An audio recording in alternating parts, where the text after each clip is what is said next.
नमस्कार। ब्रेक के बाद केकेडी न्यूज में एक बार फिर आपका स्वागत है। कैसरगंज हुकुम सिंह इंटर कॉलेज में बुधवार के दिन मॉक ड्रिल का युद्ध अभ्यास किया गया। मॉक ड्रिल के जरिए लोगों को एवं स्कूली बच्चों को जागरूक किया गया कि आग लगने पर, हमारे ऊपर हमला होने पर, एयर स्ट्राइक होने पर कैसे बचना चाहिए। उन सभी बचाव के तरीके पुलिस क्षेत्राधिकारी कैसरगंज रवि खोखर ने दिए। साथ ही साथ फायर विभाग की टीम ने हमले के दौरान कैसे बचाव किया जाए, इन सभी चीजों की जानकारी दी। स्वास्थ्य विभाग की टीम ने स्वास्थ्य संबंधी बचाव के बारे में जानकारी दी। आपातकाल की स्थिति में किसी भी समय 112 नंबर डायल कर सुविधा का लाभ उठाएं। इस मौके पर सरदार पटेल इंटर कॉलेज के प्रबंधक पवन सिंह, हुकुम सिंह इंटर कॉलेज के प्रधानाचार्य ज्ञानचंद्र कनौजिया, एसडीओ बिजली विभाग सामुदायिक स्वास्थ्य केंद्र कैसरगंज के अधीक्षक डॉक्टर NK सिंह, बिजली विभाग के अनिल कुमार, ABSA एवं तमाम संबंधित विभाग के कर्मचारी मौजूद रहे।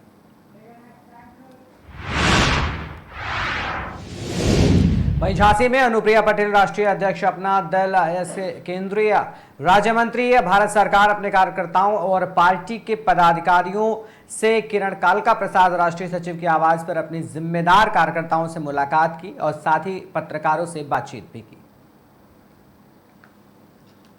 अगर उन्हें कास्ट सेंसस पे निर्णय करना होता तो 5 दशक कम नहीं होते और ये सारे साथी दल उनके साथ थे, तो ये निर्णय तब क्यों नहीं हुआ? ये निर्णय एनडीए की सरकार में क्यों हो रहा है? तो जनता बहुत समझदार है, वो देखती है कि कौन सिर्फ चुनावी जुमलेबाजी करता है, कौन सिर्फ सियासी लफबाजी करता है और कौन वाकई में जो मांग जनता के बीच से उठ रही है उस पर निर्णय करता है। और हमारी सरकार ने कास्ट सेंसस का जाति आधारित जनगणना का निर्णय किया है और ये देश के सामने है, इसलिए देशवासियों को किसी प्रकार की कोई गलतफहमी नहीं है। अगर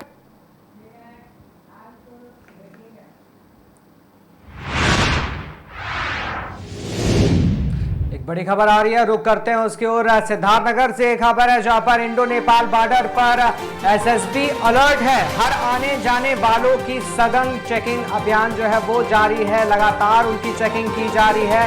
पाकिस्तान में हुए एयर स्ट्राइक के बाद इंडो नेपाल पर भी सख्ती बढ़ा दी गई है।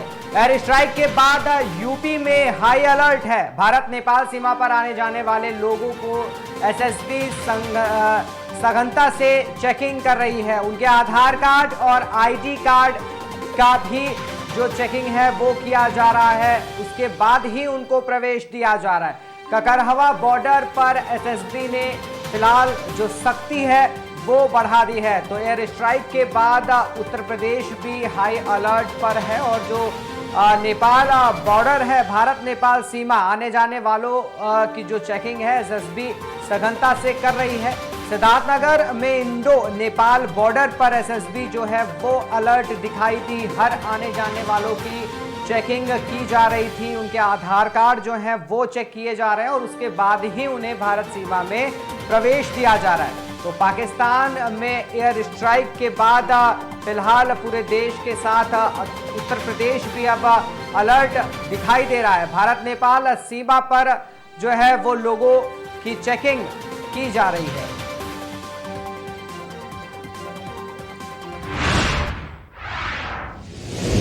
वहीं बस्ती जनपद का स्थापना दिवस धूमधाम से मनाया गया। प्रेस क्लब सभागार में आयोजित एक भव्य समारोह में केक काटा गया और संगीत की धुन पर लोगों ने हैप्पी बर्थडे बोला। बस्ती का थीम सॉन्ग नगर है, ये खास नाम इसका। बस्ती बजा तो पूरा सभागार झूम उठा। बस्ती के विकास और जनपद वासियों की प्रगति और खुशहाली की कामना भी की गई। कार्यक्रम संयोजक एवं उत्तर प्रदेश राज्य पंचायत परिषद के प्रदेश अध्यक्ष राणा दिनेश प्रताप सिंह ने बस्ती के गौरवशाली इतिहास की चर्चा की और ये कहा कि साहित्य, कला और त्याग बलिदान जिले की माटी में रचा और बसा है। उन्होंने बस्ती के जन्मदिन पर बस्ती जनपद का नाम बदलकर विशिष्ट नगर किए जाने का दृढ़ संकल्प दोहराया।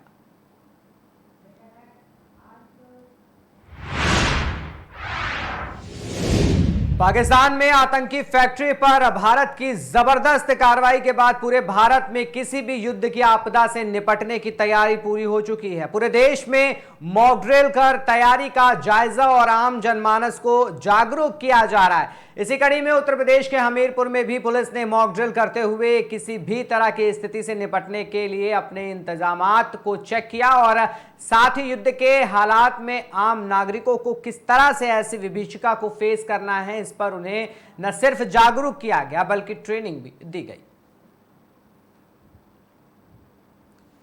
में या फिर ऑल ओवर इंडिया एक ड्रिल जो की जा रही है मॉक ड्रिल, वो यहाँ पे जनपद हमीरपुर में भी की गई थी। उसमें मेनली है सिविल डिफेंस। तो हमारे यहाँ की सिविल डिफेंस नहीं है, इसलिए हमने जो हमारे आपदा मित्र हैं, जो बच्चे लखनऊ से ट्रेनिंग लेकर आए हैं, वो और एनसीसी के कैडेट्स जो हैं, तो पीआरडी के जवान, होमगार्ड जितने भी, और पुलिस जवान, इसके अलावा सीएफओ और उनका विभाग, ये सारे विभागों ने मिलकर एक मॉक ड्रिल करी है, जिसमें कि आपदा से निपटने के लिए हमको कैसे तैयारी करनी है उसका दिमाग। हमने यहाँ पे GGIC जो है उस परिसर में एक मॉक ड्रिल कार्यशाला का और मॉक ड्रिल एक्सरसाइज का आयोजन किया है। इसमें जो कुछ हमारे जो आपदा मित्र हैं वो लखनऊ से ट्रेनिंग लेके आए हैं, उन्होंने भी पार्टिसिपेट किया और जितने हमारे विभाग हैं इंटर डिपार्टमेंटल कोऑर्डिनेशन से हम लोग ने पूरी एक्सरसाइज को करवाए हैं। इस एक्सरसाइज का मेन उद्देश्य यह है कि जितने हमारे जो बच्चे हैं और आमजन हैं उन पे यदि इस तरह की आपदा आती है तो उसके लिए तैयारी कैसे करनी है, किस तरह से हम लोग को उस टाइम रिएक्ट करना है, कैसे आपदा से बचना है, लोगों को बचाना है, पशुओं को बचाना है, उसकी ट्रेनिंग दी जा रही है। इसमें एक छोटी सी एक्सरसाइज का भी हम लोग ने आयोजन किया, जिसके अंतर्गत ये बताया गया कि इनकेस यदि हवाई हमला होता है तो किस तरह से हम लोग को उसमें बचना है, किस तरह से जो हमारे विभाग हैं जिसमें फायर विभाग, स्वास्थ्य विभाग, पुलिस विभाग और भी जो अलग अलग विभाग हैं उनको अपने दायित्वों का किस तरह से निर्वहन करना है, ताकि ज़्यादा से ज़्यादा लोगों की हम लोग जान बचा सकें और ज़्यादा से ज़्यादा जो हमारे एसेट्स हैं उनको भी सुरक्षित कर सकें। इस पूरी एक्सरसाइज को हमने एसपी साहब ने और जितने भी विभाग के अधिकारी हैं उन्होंने पूरा इस पे यहाँ पे हम लोग ने निरीक्षण किया और इसका सफल आयोजन करा।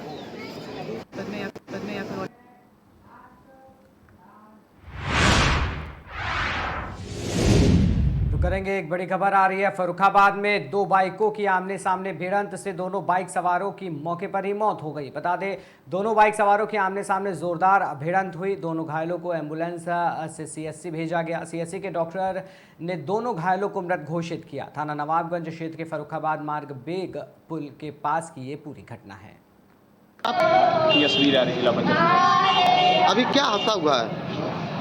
हमारे यहाँ नवाबगंज से 3 किलोमीटर दूरी पे बेग गांव पड़ता है, वहाँ पे दो बाइकों की भिड़ंत हो गई, जिसमें एक हमारे नवाबगंज का हमारा भतीजा लगता है गुरुदेव उर्फ सन्यासी पुत्र अखिलेश कुमार, एक दूसरा है आशुतोष सनाब जागेश्वर निवासी समैचीपुर। बाइकों को आमने सामने भिड़ंत हो गई असंतुलित होकर, जिससे दोनों बच्चों की मौत हो गई है।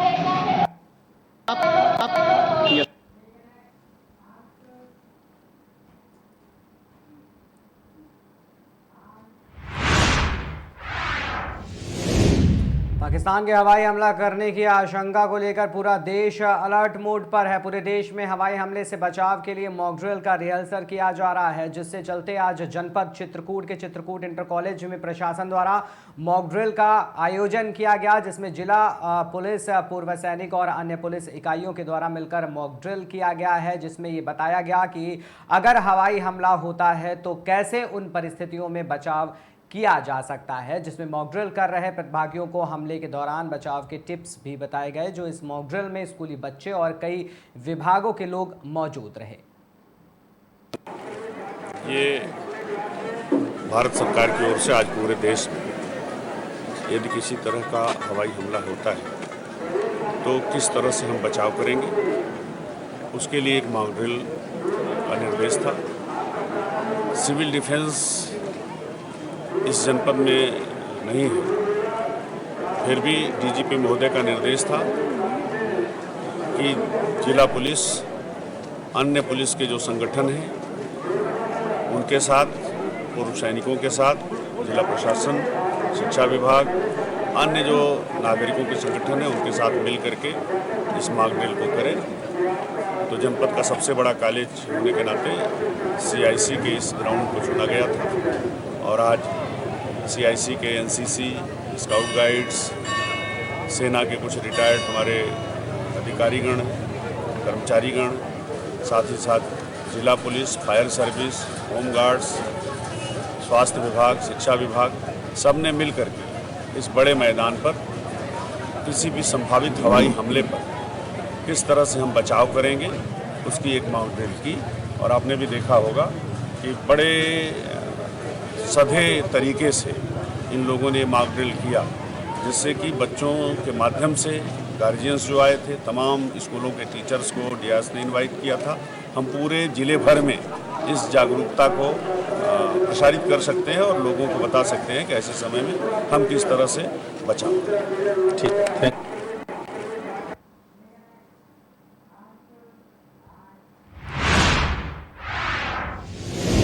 जिलाधिकारी आशुतोष द्विवेदी ने जनहित में आम जनता से अपील की कि रात 9 बजे से 9:10 तक ब्लैकआउट रहेगा। सभी आम नागरिक से गुजारिश की कि 10 मिनट के लिए रोशनी को अंधेरे में तब्दील कर देश को हित में योगदान दे। फिर चाहे शादी समारोह हो या पेट्रोल पंप, सभी लोग ब्लैकआउट करेंगे।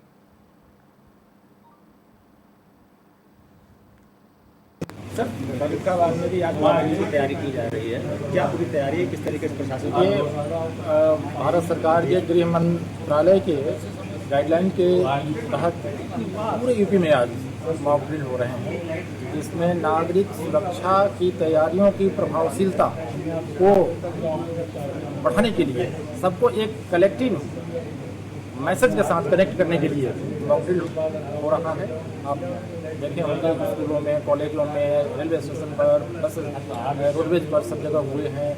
हमारे यहाँ जो महत्वपूर्ण और प्रतिष्ठान हैं, चीनी मिल, गैसिंग प्लांट, सब जगह हो रहे हैं। और समस्त गाँवों में भी हम लोग इसको कम्युनिकेट किए हैं कि यथा योग इसमें अपनी सहभागिता सकारात्मक दें। इसी क्रम में रात 9 बजे ब्लैकआउट के लिए टाइम फिक्स किया गया है। 9 बजे रात्रि से 9:10 तक सभी लोग लाइट अपना बंद रखेंगे। इमरजेंसी सर्विसेज चलती रहेंगी, फिर भी उसको पर्दे या दरवाज़ा बंद करके ढका रहेगा ताकि बाहर प्रकाश न आए। इसमें सभी लोगों से सहयोग की अपील है। वाहनों के प्रति क्या गाइडलाइन है? वाहन भी उस समय रुके रहेंगे। कहीं अगर कोई कार्यक्रम है शादी वादी का तो उनको 10 मिनट रुकना पड़ेगा। देश हित, नागरिक हित, आत्म सुरक्षा हित में 10 मिनट अपनी सकारात्मक भूमिका सबको निभाने की जिम्मेवारी नैतिक। राजधानी लखनऊ में समाजवादी पार्टी कार्यालय में ब्राह्मण सम्मेलन का आयोजन हुआ। इस अवसर पर बड़ी संख्या में प्रदेश के ब्राह्मण समाज उपस्थित हुए। वहीं श्रावस्ती 290 विधानसभा के अभिषेक कुमार ने अपना वक्तव्य दिया।